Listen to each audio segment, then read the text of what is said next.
was probably one of my craziest ideas, but I know that every time I have an idea, I follow it. There's a perfectly good reason. I had this idea, something had come up at a reunion in New York City, and I wanted to go to this very, very last minute notice for me, and I thought, you know what, instead of flying, I'm going to do something different. I don't drive anywhere, I fly everywhere I go. And I heard a lot about students and people in the entertainment business taking an overnight bus to New York City from Toronto. So I thought, you know what, I'm going to do this. I'm going to just be completely out of my comfort zone. I take this overnight bus and I'm going to write about it. So I did that, and it was an eye-opener to say the least.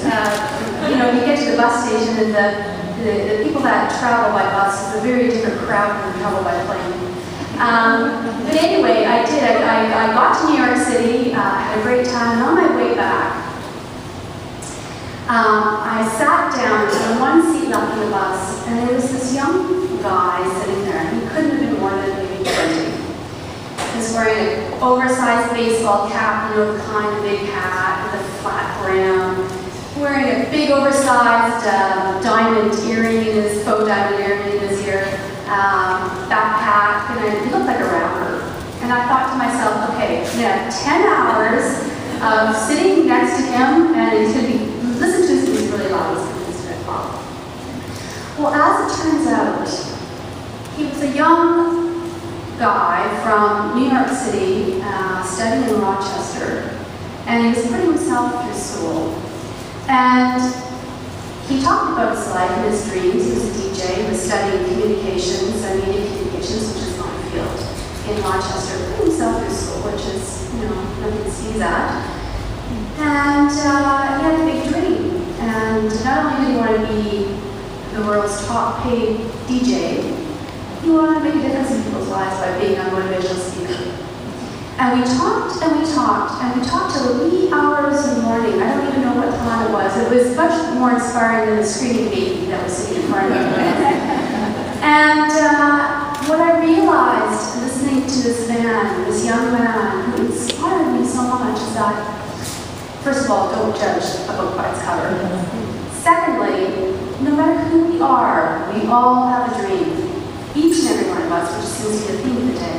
But we have a heart's desire, each one of us. And we could be 20 years old with the future ahead of us. We could be starting our new careers or wanting to change careers or starting a new skill. We may be 80 years old and our dream is just really to watch our grandchildren grow up or to start a new garden. So whatever it is, we have, each one of us has a heart's desire that wants to come out. And I had a heart's desire. I launched my show, Extraordinary Women TV, with Shannon Skinner in September of 2010. It was something that I had been thinking about for a while. I had my own fears and obstacles that I needed to get over. But what helped me get over that was finding out news that a friend of mine had less than a year to live. And I said to myself, if I had less than a year to live, what would I do? I listened to my heart, and the show was born. And in fact, I've now interviewed more than 130 inspiring women, and I would encourage you to check out the website because their stories are truly, you know, they're inspired women with these journeys that are also very unique. And in fact, I had the opportunity of interviewing Katya Miller. She was one of my first guests when I launched the show.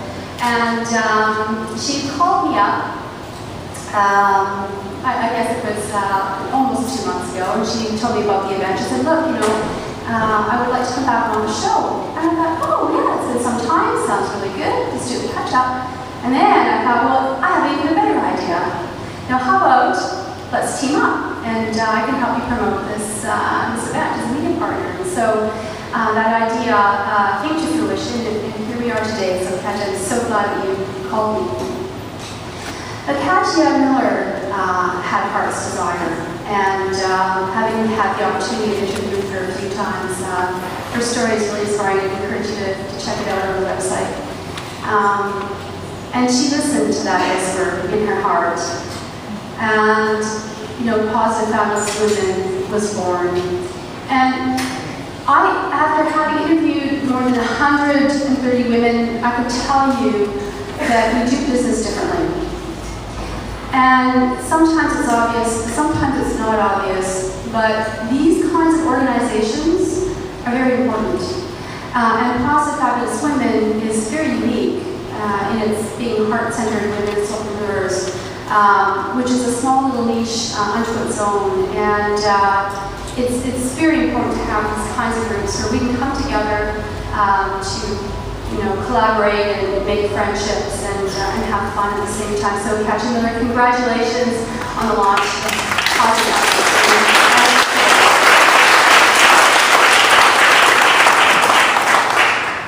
And there's another woman in this room who has listened to her heart as well. She's our first speaker today, and I also recently had the opportunity to interview her. She's an author, she's a speaker, and she also ran Chatelaine magazine for more than 10 years. She listened to this whisper in her heart.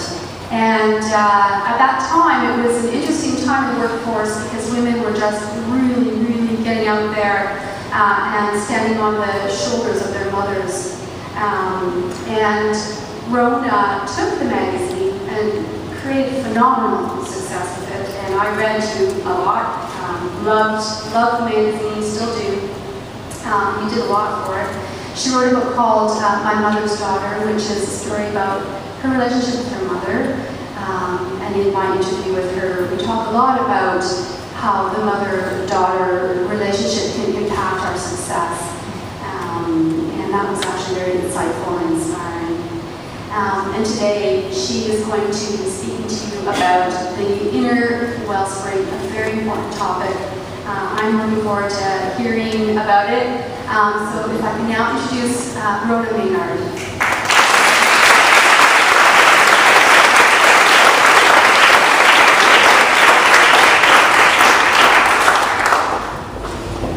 Thank you, Shannon. It was a real pleasure to be in your show. And thank you, Katja, for making